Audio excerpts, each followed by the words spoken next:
Rain poured down on the small coastal town the night Lily turned 16, washing the streets clean but leaving her heart heavy with something she couldn't name. She stood under the flickering streetlight, clutching her mother's old camera like it was the only piece of the world that still made sense.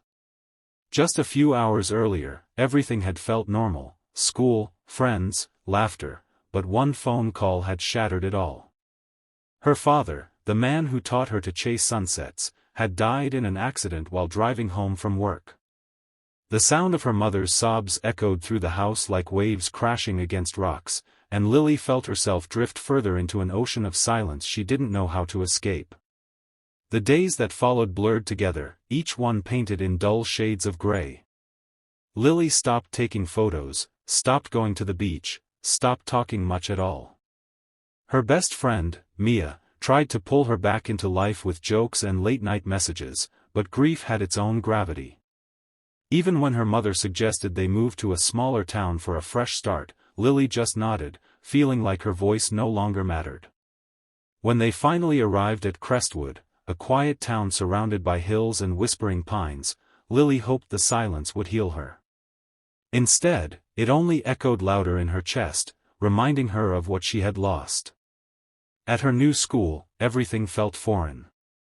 The hallways were loud, faces unfamiliar, and the air smelled like rain-soaked books.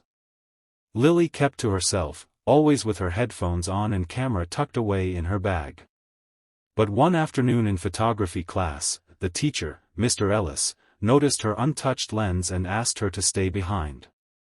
He handed her a single photo, an image of a cracked window reflecting sunlight, and told her, "Even broken things can catch light." The word struck something inside her. That night, she unpacked her camera for the first time in months and snapped a photo of the moon through her window.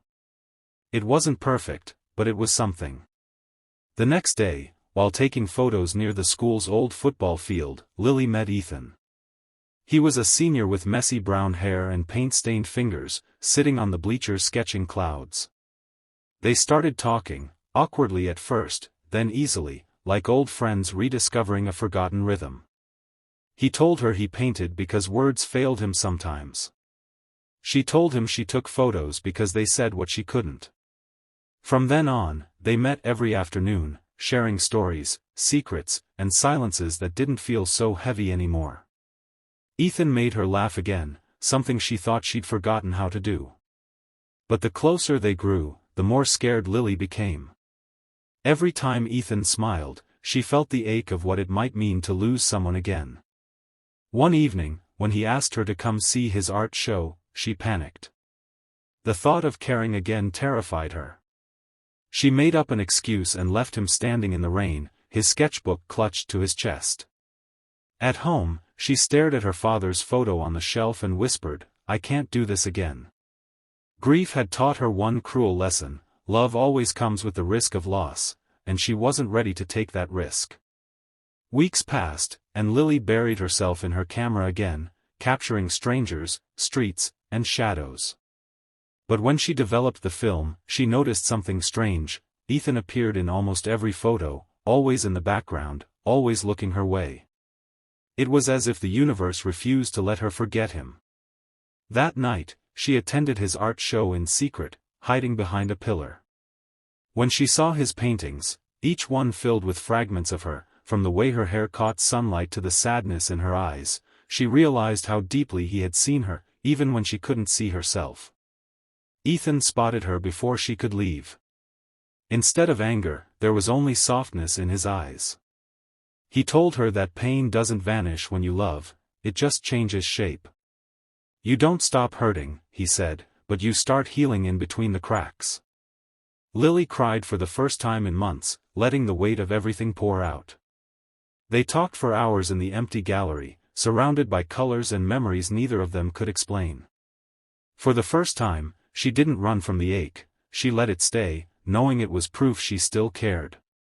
Their bond grew deeper over the summer. Together, they explored the town, abandoned barns, misty hills, forgotten train tracks. Lily started a photography project called Pieces of Light, capturing ordinary moments that hid extraordinary beauty. Ethan painted alongside her, turning her photos into vibrant art. When they combined their work for the local festival, people called it raw and hauntingly beautiful. But for Lily, it wasn't about praise. It was about breathing again. About feeling sunlight without guilt. About realizing that her father would have wanted her to keep living, not just surviving. Then came the letter, an acceptance from a prestigious art school in another city. It was everything Lily had once dreamed of, yet now it felt bittersweet. Leaving meant saying goodbye to Ethan, to the town that had quietly mended her heart. On their last night together, they watched the sunset from the old bleachers. Ethan handed her a small sketchbook filled with drawings of her photos.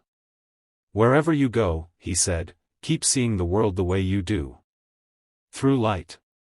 She kissed him softly, the taste of tears and promise lingering between them. Months later, city life felt strange but exciting. Lily missed home but carried it with her in every photo she took. Her art began to tell stories, not of grief, but of growth, courage, and rediscovery. One day, during a gallery showcase, she saw a familiar painting on display, one of her moon photos reimagined in color. Beneath it was a note, "Keep chasing the light, Lily.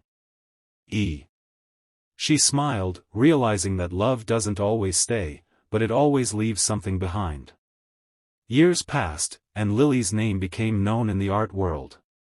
But when people asked what inspired her, she always said it started with loss, and a boy who showed her how to see beauty in brokenness.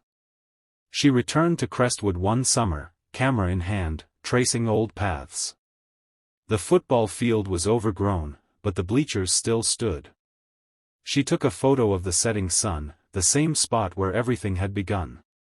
The light hit the lens just right, scattering into gold, as if her father and Ethan were both smiling somewhere in between the clouds. Standing there, Lily whispered, "Thank you, not to anyone in particular but to life itself, for the pain, the love, the lessons, and the chance to begin again." She finally understood that coming of age wasn't about growing older, it was about growing into yourself.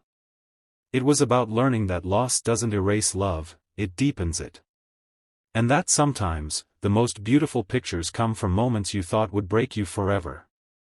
Her story, once tangled in sorrow, had found its clarity through courage. Every photo she took after that carried a heartbeat, a whisper of resilience, a touch of hope. Lily no longer chased light, she became it. And as her latest exhibit opened under the title, "Through the Cracks," she stood beneath the glowing lights, proud, peaceful, and utterly alive. Because in the end, her father was right, broken things do catch light. They just shine in their own, unforgettable way.